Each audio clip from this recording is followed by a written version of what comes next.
Hello students, आज के इस प्रीमियर क्लास में आप लोगों का पुनः स्वागत है। आज हम लोग संस्कृत से बहुत सारा ऑब्जेक्टिव क्वेश्चन करने वाले हैं जो संस्कृत के व्याकरण सेक्शन से होगा और इसे हम लोग टॉपिक वाइज करेंगे ताकि इसका विस्तृत अध्ययन कर सकें। हम लोग जानते हैं कि बिहार बोर्ड की परीक्षा में भी संस्कृत का बहुत बड़ा योगदान होता है, यह भी 100 मार्क्स का ही आता है। तो धीरे धीरे सारे ऑब्जेक्टिव क्वेश्चन हम लोग सिलेक्ट करेंगे। आज हम लोग का टॉपिक है वचन, पुरुष, शब्द रूप, धातु रूप तथा संस्कृत के कुछ उदाहरण सूत्र की व्याख्या से संबंधित ऑब्जेक्टिव प्रश्न होगा। नियम वही है, प्रत्येक क्वेश्चन के बाद कुछ सेकंड आपको समय दिया जाएगा, तत्पश्चात उत्तर दे दिया जाएगा। तो 20 से अधिक क्वेश्चन का अध्ययन आज हम लोग इस वीडियो में करने वाले हैं। तो चलिए आइए संस्कृत की तैयारी प्रारंभ करते हैं।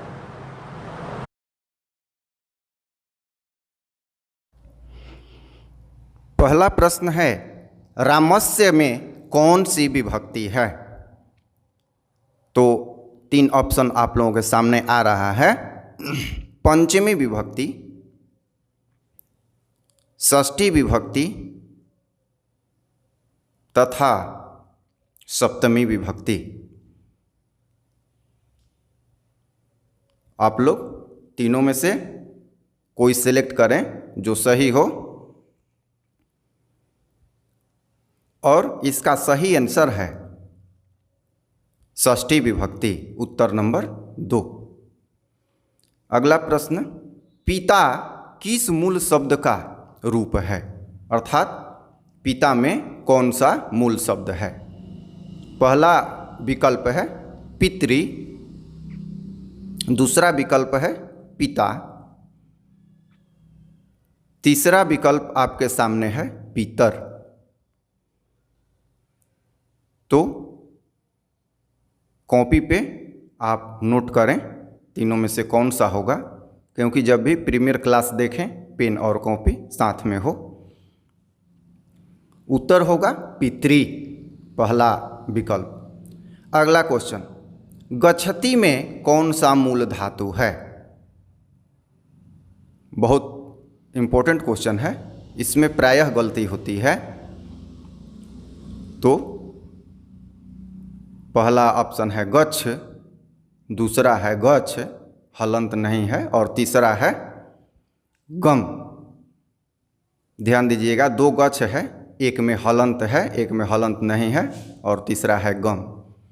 तो मूल धातु बतलाना है, जिसका सही उत्तर है गम। यहाँ गलत हम लोग कभी कभी लिख देते हैं। अगला क्वेश्चन है, गम धातु का रूप लट लकार प्रथम पुरुष बहुवचन में लिखें। गम धातु का रूप लिखना है प्रश्न के अनुसार। पहला विकल्प है गच्छति, दूसरा है गमति और तीसरा है गच्छन्ति। तो बहुवचन में लिखना है। चलिए आप लोग सोचिए, अगर कभी ज़्यादा सोचना पड़े तो वीडियो पॉज भी कर सकते हैं। उत्तर है गच्छन्ति, तीसरा। अगला प्रश्न, अपठत किस लकार का रूप है? अर्थात लट लकार, लोट लकार, लंग लकार, रीट लकार। 3 विकल्प है, लट लकार, लंग लकार और तीसरा विकल्प है लोट लकार। तो इनमें से आप चुने कौन सा ऑप्शन होगा। आंसर आपके सामने आने वाला है, दूसरा होगा लंग लकार, भूतकाल बोलते हैं इसको। अगला प्रश्न, बालकेषु में कौन सी विभक्ति है? शब्द रूप से संबंधित प्रश्न है, विभक्ति से भी संबंधित है। पहला विकल्प है पंचमी, दूसरा है षष्ठी और तीसरा है सप्तमी। तो कौन सा होगा? केवल विभक्ति निर्धारित करना है, वचन भी पूछ सकता है। तो आइडिया जब हमें आ जाएगा तो हम कोई सा भी प्रश्न कर लेंगे। उत्तर है सप्तमी, सप्तमी का बहुवचन है बालकेषु। अगला प्रश्न, लता शब्द का रूप सप्तमी विभक्ति एक वचन में है, मतलब कौन सा है? पहला है लताया, दूसरा है लताये और तीसरा है लतायाम। आपको सप्तमी विभक्ति में बतलाना है एक वचन में। यहाँ दोनों पूछा गया है, विभक्ति और वचन दोनों। तो सही उत्तर है आपका तीसरा, लतायाम।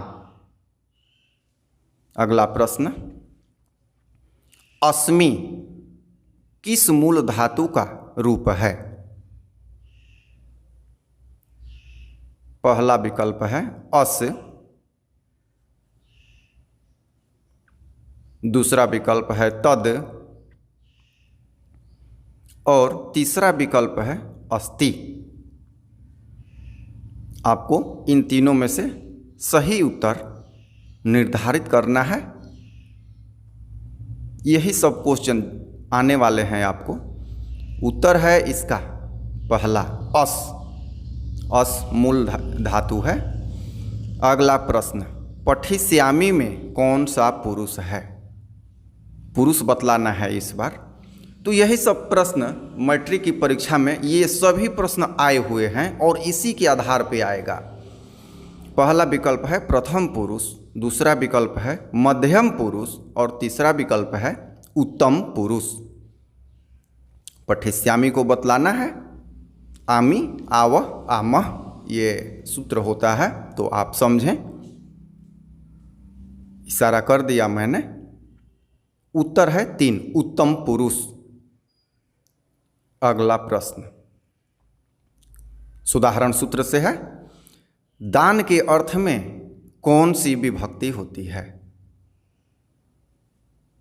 पहला विकल्प है तृतीया, दूसरा है चतुर्थी, तीसरा है पंचमी।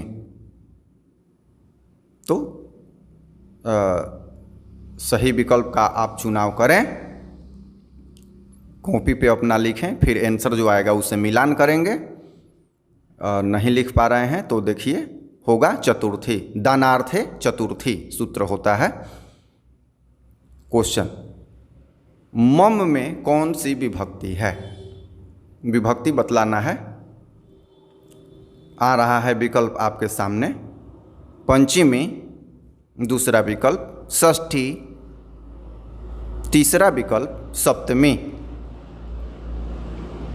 तो आप देखिए मम में कौन सी विभक्ति है, किसका रूप है मम, ये नहीं बता रहा हूँ क्योंकि इस पे भी प्रश्न है आगे।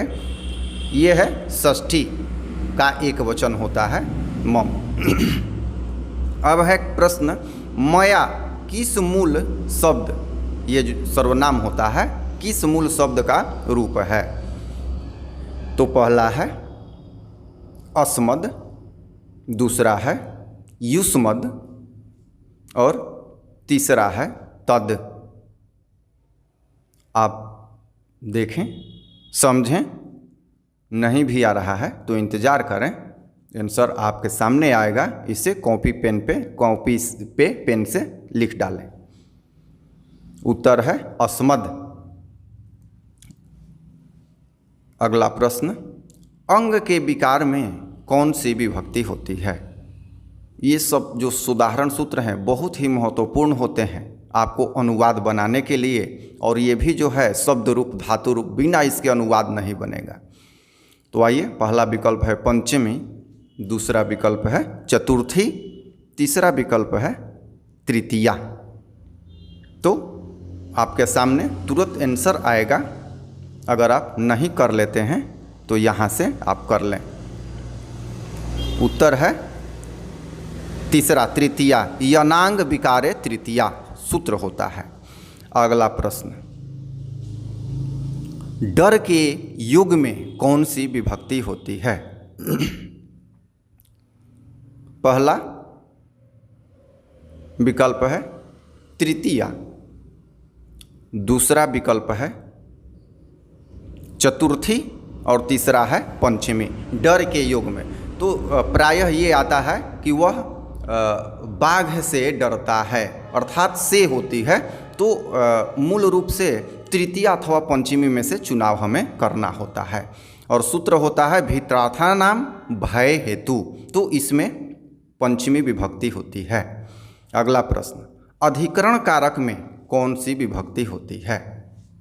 अधिकरण कारक में कौन सी विभक्ति है? तो पहला है पंचमी, दूसरा है षष्ठी और तीसरा विकल्प आपके सामने है सप्तमी।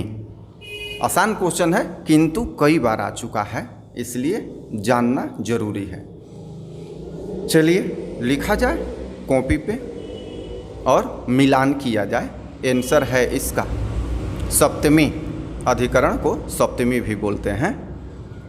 अगला प्रश्न, साथ के योग में कौन सी विभक्ति होती है? साथ अर्थात राम के साथ सीता, मोहन के साथ सोहन, ये जो साथ है इसमें कौन सी विभक्ति होती है? पहला विकल्प है द्वितीया, दूसरा है तृतीया और तीसरा है चतुर्थी। तो आप देखें कौन सी विभक्ति होगी। ये भी उदाहरण सूत्र से ही प्रश्न लिया गया है। सह, सह का मतलब होता है साथ, तो सह में कौन सी होती है? उत्तर है तृतीया। अगला प्रश्न, जिसे कोई चीज अच्छी लगे तो उसमें कौन सी विभक्ति होती है? अच्छा लगना अर्थात रुचना, उदाहरण सूत्र से लिया गया है रुच में।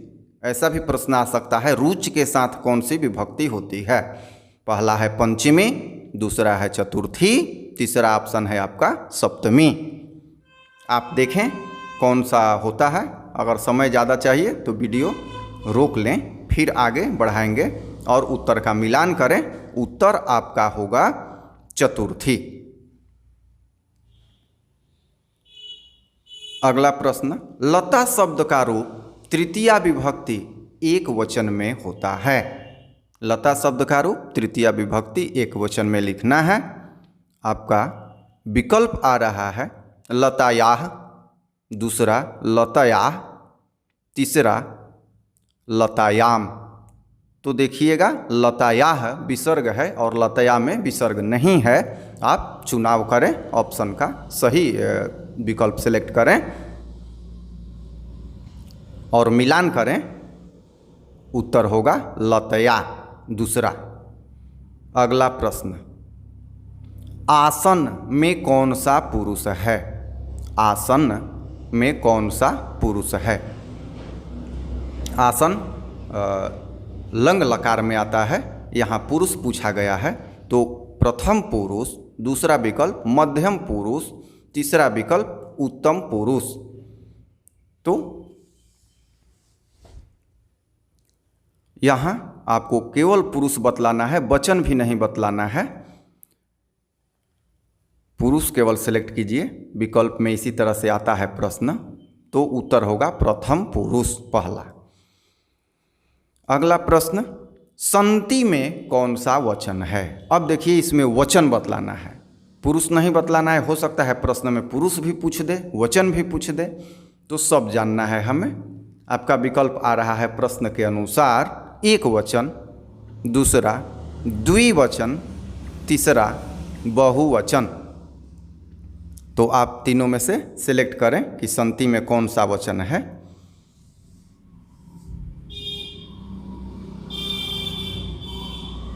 तो उत्तर है आपका बहुवचन होता है। मैं आशा करता हूं कि यह वीडियो आपको बहुत ही रोचक और अच्छा लगा होगा। अगर अच्छा लगा है तो लाइक जरूर कीजिएगा। सब्सक्राइब नहीं किया है अनोखी पाठशाला को अभी तक तो सब्सक्राइब भी कीजिएगा और कमेंट में अपना सुझाव भी दीजिएगा। और एक बात और है कि अपने दोस्तों में इसे शेयर करना मत भूलिएगा। शेयर करने से वो भी इसका लाभ उठा सकेंगे। धन्यवाद।